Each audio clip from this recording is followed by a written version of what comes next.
Hey everyone, it's Dr. Ramani. Welcome back to this YouTube channel that takes on everything you ever wanted to know about narcissism, difficult toxic relationships, and difficult toxic people, with the hope that what you learn on this channel may help you in the situations you're in or maybe stop you from getting into another.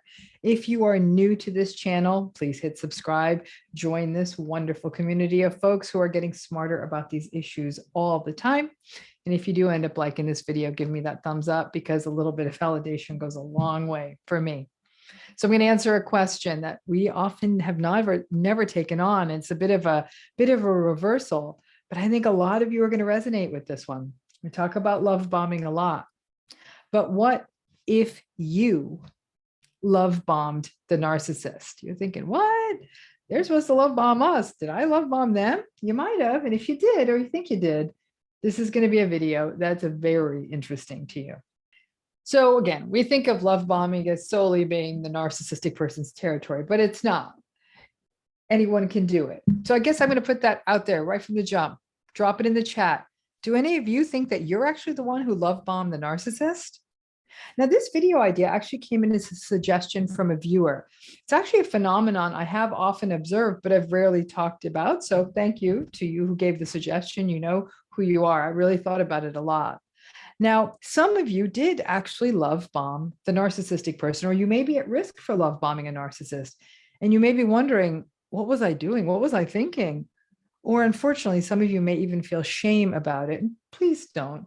Listen to this video because it's going to tell you why this happens, because it does happen, and I don't want you to feel any shame about it. Now, I know that while the narcissistic relationship cycle has always been laid out as a sort of classical structure, right? Love bomb, devalue, discard, hoover.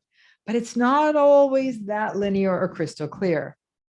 Some of you have said, in my narcissistic relationship, I didn't really have a love bombing phase, or whatever it was so mild that it didn't even qualify as a bomb. It just felt like the beginning of any relationship. Or that you got pulled into something that may have felt so seductive because that person was so charming or attractive or charismatic, but there wasn't a lot of bells and whistles beyond that. And some of you may look back and say, I think I might have love bombed them. So let's talk about this, I don't know, sort of reverse love bomb, because it's a lot more common than many of you may think. So you're not alone if you did this. So I'm going to teach you by means of telling you a story. So imagine a nice, sweet person meets someone, and the someone they meet is gorgeous, or they're exciting, or maybe they're successful, or they're wealthy. And let's call this fabulous person Max, okay? Max takes an interest in the nice, sweet person, and the nice, sweet person just can't believe their luck because they're interested in Max too. And wow, Max is actually talking to them. So nice, sweet person wants to win Max over. They take Max to the best restaurant or offer to pay when they go to a good restaurant. They turn their schedule around to suit what Max needs and wants. They buy Max nice or thoughtful gifts. They send Max thoughtful messages and romantic emails. The nice, sweet person is sometimes even late to work because they're so focused on doing things in a way and in a place that works for Max's schedule. And they're spending money that they probably shouldn't be spending just to show Max a good time. They're doing Max's grocery shopping or staying around Max's house waiting for the plumber because, of course, Max is too busy. Max isn't always that super grateful, but does say thank you. Now, Max isn't really noticing how much sweet, nice person is doing. Well, Max definitely accepts all the gifts and looks gorgeous on the nights out and doesn't even offer to pay or help to pay when the nice, sweet person plans a big vacation away. And if you really want to see some of these sad stories play out, you should watch 90 Day Fiancé, because never have I ever seen so many people waste so much money and time on narcissistic and parasitic people. It's a great, the whole entire show is a great example of a fair amount of reverse love bombing. Anyhow, let's go back to nice person story. Nice, sweet person is starting to get a little bit resentful. Maybe this is the nice person devalue stage, but nice, sweet person feels so lucky to be in a relationship with someone as hot or as cool or as neat or as awesome as Max. So nice, sweet person runs themselves to the point of exhaustion, and Max just takes and takes and takes until nice, sweet person is wrecked. Max stays around because Max likes the perks of the nice, sweet person. And certainly nice, sweet person makes life a lot easier for Max. But Max almost never does anything for a nice, sweet person. And nice, sweet person feels that doing all of this stuff is just what love is supposed to be, right? The narcissistic Max is like a vampire, feeling entitled to everyone's life force, including nice, sweet persons. A nice, sweet person is going to get sucked dry. But to the outside, in a way, it does look like nice, sweet person sort of love bomb Max. So think about that story. The research is clear. Narcissistic people are typically judged as being more attractive, they are more successful, more charming, and they actually do have better outcomes at dating and getting a partner. And as a result of this, they may seem so desirable, narcissistic people may seem so desirable that potential partners want to attract them. And if that is the case, to attract them, it's quite easy that someone might find themselves love bombing the narcissist. Now, the love bombing in some of these cases may just like traditional love bombing. You may set up the elaborate experiences, pay for the dinner, get the little gifts, organize the trips, make the dinner reservations. You're trying to win them over. It could also look rescue-y with you trying to fix the narcissistic person's life and drive them places and loan them your car and make their lives better. You may cook meals for them, pack their lunch, or bring it to them at work. You may send them long romantic emails. And if you were love bombing a narcissist, they may have just been drinking it all in, believing in that entitled way that they kind of deserved it. Your love bombing may be why they actually stuck around as long as they did or are, until they find fresh new supply. Now, many people who look back and see that they in fact may have love bombed the narcissist feel above all else a sense of shame or foolishness. But deeper under that is what's more important to unpack.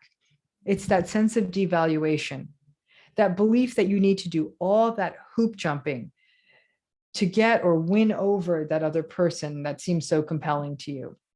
Because there is a difference between why the narcissist love bombs and why all the other people love bomb the narcissist.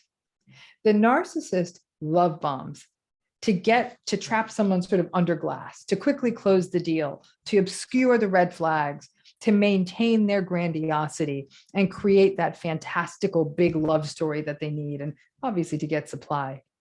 People love bomb narcissists because they think that otherwise the narcissistic person would not be interested in them, that they have to earn love, that they themselves are not lovable, but only by doing things and making themselves useful would someone, especially someone who may be charming or charismatic or attractive, be interested in them.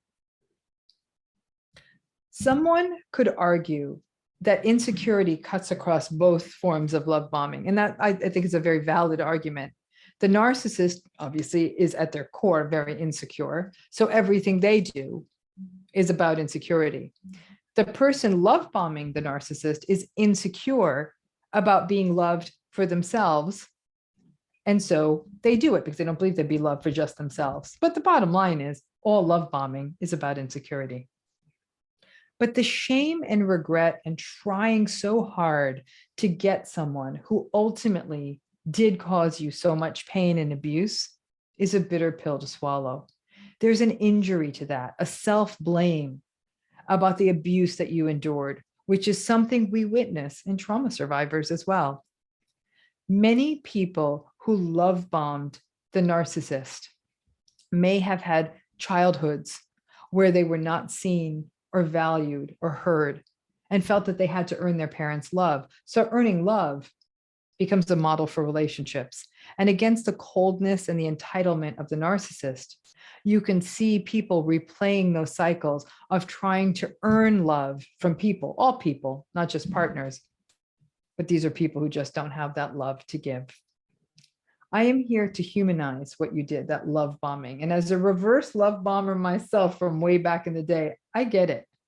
We didn't value ourselves, but self-compassion and self-forgiveness mean understanding why we didn't value ourselves and becoming aware that when we are bringing our A game and another person is just taking it all in and at best bringing their D game, then we have to remind ourselves about balance, mutuality of regard, compassion, and respect. Keep bringing your A game into your life, but make sure it is met by someone else's equally empathic A game, and never diminish yourself for someone else, particularly in the beginning of the relationship. You should never do it from the beginning, really keep it tight. If a person needs you to earn their love and regard, then just keep walking. It's not good for you. Love bombing the narcissist yourself can sometimes mean that people actually feel complicit, that they are somehow to blame for the relationship and for the narcissistic abuse. The fact is, you absolutely are not. You attempted to do too much for the person. Never, ever does that make their abuse of you okay. And learning to value ourselves enough to walk away and set boundaries is a tough one to take on in adulthood. Ideally, we would have learned that as kids. Now, this video was meant to validate and humanize all of you who ever love bombed a narcissistic person in your life. Please recognize that it came from a deep sort of child space inside of you, a space that just wanted and wants to be seen, that was and still is told that you have to earn your love. We are never responsible for the abuse that others heap on us. It's a wake-up call to let that child inside of you know that he, she, they, that child is loved, that good people will see it, and that you never need to love bomb anyone. But if you did love bomb a narcissist, it can be a really sort of terrible feeling, because the way we always frame it is that the narcissist is supposed to love bomb us. And so I know for many of us, and again, owning it, I have love bombed me a narcissist in my time. You look back and you're kind of almost like you make that kind of lemon face when you think, oh, what was I doing? We know what we were doing. I think it's an important lesson to learn. And the difference is for the rest of us, when we're being love bombed, we're like, ooh, do I even deserve this? When the narcissist is being love bombed, they feel entitled to every second of it. So I hope that clarifies that. Thanks to the viewer who sent that in. We love your ideas. Please keep sending them in. And thanks again for tuning in. Bye-bye now.